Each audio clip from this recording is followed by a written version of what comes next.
अरिहंताणं नमो सिद्धाणं नमो वायरियाणं नमो वच्छायाणं नमो लोये सवासाहुणं। महावीर भगवान की जय हो। हमने अब तक पद्म पुराण के पर्व 20 में जो 63 शलाका पुरुष होते हैं उनके बारे में जाना, तीर्थंकरों के बारे में जाना, कौन से तीर्थंकर का जन्म कितने समय बाद हुआ उसके बारे में जाना, उसके साथ साथ भगवान के माता पिता का नाम, उनके जन्म स्थान का नाम, उनके मोक्ष स्थान का नाम जाना। और हमने 4 चक्रवर्तियों के बारे में जाना। 4 चक्रवर्तियों के बाद 5वें चक्रवर्ती जो हुए थे उनके बारे में जाना, 6ठे चक्रवर्ती, 7वें चक्रवर्ती के बारे में जाना। अब हम कुंथनाथ भगवान 6ठे चक्रवर्ती थे, 17वें तीर्थंकर थे। अरहनाथ 7वें चक्रवर्ती थे, 18वें तीर्थंकर थे। वो मुनि बनकर मोक्ष पधारे हैं। यह हमने अब तक जान लिया। अब हम 8वें चक्रवर्ती शुभोम उनके बारे में जानते हैं। शुभोम अतिथि का भेष बनाकर परशुराम के घर भोजन करने को आए। परशु ज्ञानी निमित्त ज्ञानी थे। ज्ञानी के शब्दों से जान क्षत्रियों के दांत बर्तन में रख शुभोम को दिखाए, तब दांत क्षीर रूप हो गए। भोजन का पात्र चक्र बन गया। उस चक्र से चक्रवर्ती ने परशुराम को मारा। परशुराम ने क्षत्रियों को मारा था एवं 7 बार पृथ्वी को क्षत्रिय रहित किया था। शुभोम ने परशुराम को मारकर ब्राह्मणों से द्वेष किया था और 21 बार ब्राह्मणों से रहित पृथ्वी की।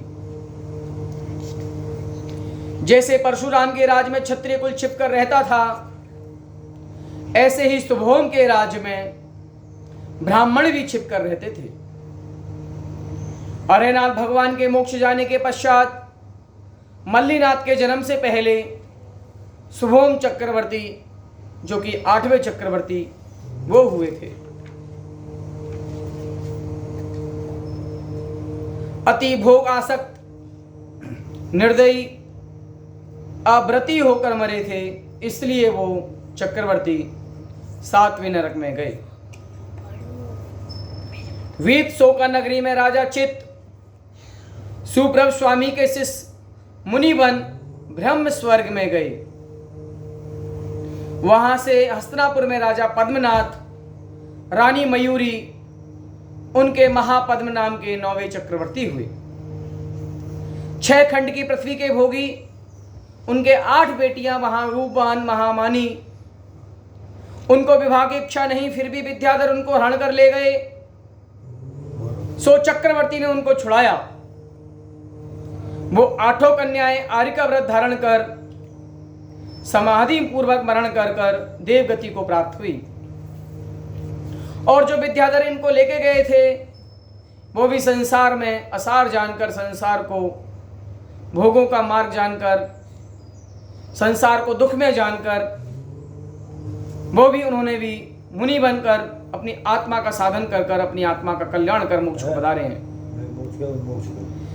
यह देख महापद्म चक्रवर्ती जो कि 9वें चक्रवर्ती हैं, वो भी अपने पद्म नाम के पुत्र को अपना राज सौंपकर विष्णु कुमार के मुनि के साथ दीक्षा धारण करते हैं और केवल ज्ञान को प्राप्त कर मोक्ष को प्राप्त करते हैं। ये महापद्म जो चक्रवर्ती हैं अरहनाथ मल्लीनाथ के बीच के काल में और शुभोम चक्रवर्ती के पश्चात अर्थात 9वें चक्रवर्ती होते हैं।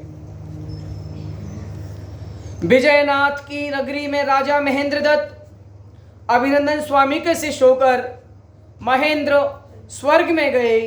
वहां से कंपली नगर में राजा हरिकेतु, रानी बपरा उनके हरिशैन नाम के 10वें चक्रवर्ती हुए। उन्होंने भरत क्षेत्र की पृथ्वी पर अनेक चैत्यालय बनवाए। वो मुनीश्वरनाथ भगवान के समय में हुए और मुनीश्वरनाथ भगवान के तीर्थंकर काल में अपने आप को वैराग्य धारण कर मुनि पद धारण कर अपने महातपों के द्वारा अपने चारित्र का पालन करते हुए, महाव्रतों का पालन करते हुए केवल ज्ञान कर मोक्ष को प्राप्त हुए। 90 चक्रवर्ती, 8वें चक्रवर्ती नरक गए, 90 चक्रवर्ती मोक्ष गए। शुभम चक्रवर्ती 8वें। राजपुर नगर में राजा अशिकांत सुधर्म सागर के शिष्य हैं, मुनि बनकर ब्रह्म स्वर्ग में गए हैं। वहां से राजा विजय, रानी यशोवती, उनके जयसेन नाम के 11वें चक्रवर्ती हुए हैं। 11वें नाम के जो चक्रवर्ती हैं जयसेन, उन्होंने भी राज्य को त्यागा और राज्य के प्रति जो मोह ममत्व था उसको छोड़ा। जो भी संपदा थी, 6 खंड के अधिपति थे, जो भी उनकी संपदा थी, अक्षीण सेना थी, 18 लाख हाथी घोड़े, उनको भी त्यागा, पूरे वैभव को त्यागा, पूरे राजपाट को छोड़ा और महातप कर, दिगंबरत वेश धारण कर, रत्नत्रयों की आराधना कर, अपनी आत्म कल्याण की साधना कर, संसार को विरक्त करते हुए, संसार को असार समझते हुए, संसार को दुखों का खजाना समझते हुए मुनीश्वरनाथ भगवान और नेमिनाथ भगवान के से पूर्व मुनीश्वरनाथ भगवान के टाइम सिद्ध पद को प्राप्त होकर मोक्ष को वर्ण किया। ये मुनीश्वरनाथ एवं नेमिनाथ भगवान के बीच में हुए। काशीपुर नगरी में राजा संभोत स्वतंत्र लिंग स्वामी के शिष्य मुनि होकर स्वर्ग में गए। वहां से कंपिल नगर में राजा ब्रह्मरथ, रानी चूला, उनका ब्रह्मदत्त नाम का 12वें, जो कि एक काल का अंतिम चक्रवर्ती हुए, वो हुए ब्रह्मदत्त नाम के। लेकिन वो चक्रवर्ती महापापी थे, बड़े अवर्ती थे, संसार में राग समझने वाले थे। उन्होंने राजपाट को ही अपना सब कुछ समझा था, न उन्होंने कोई मुनि व्रत धारण किया और रौद्र पूर्वक ध्यान करते हुए मरण कर 7वें नरक में गए। इस प्रकार टोटल कुल 12 चक्रवर्ती हुए, जिनमें 3 चक्रवर्ती तीर्थंकर बने हैं, शांति कुंत, अरहनाथ, और 2 चक्रवर्ती 7वें नरक को गए हैं। बाकी के 10 चक्रवर्तियों ने अपने आत्मा का कल्याण किया है, संसार को असार समझते हुए, संसार को दुखों का भंडार समझा, संसार में क्षणिक भी सुख नहीं महसूस किया। इतनी चक्रवर्ती सुख को भोगा, लेकिन संसार के उन सुखों को भी त्यागा और ऐसा सुख जहाँ पर कभी वापस लौट के नहीं आना पड़े, उस अनंत सुख, अनंत आत्मिक सुख को प्राप्त कर अपने केवल ज्ञान धारण कर मोक्ष को प्राप्त किया। ये श्री नेमिनाथ भगवान के मोक्ष के आने के बाद और पार्श्वनाथ स्वामी के पहले हुए हैं। ये सभी 12 चक्रवर्ती महापुरुष हैं, जो पृथ्वी 6 खंडों में बटी हुई है, उनका राज्य किया। जितने भी उनके अधीन विद्याधर थे, वो सब उनको अपना राजा मानते हैं। कहा गया है पुण्य का प्रबल बहुत तीव्र होता है, पुण्य के कारण सारे काम समर्थ होते चलते हैं और वहीं पाप के कारण किए हुआ पुरुषार्थ भी असफल हो जाता है। इस जगत में पुण्य और पाप का बहुत बड़ा भूमिका होती है।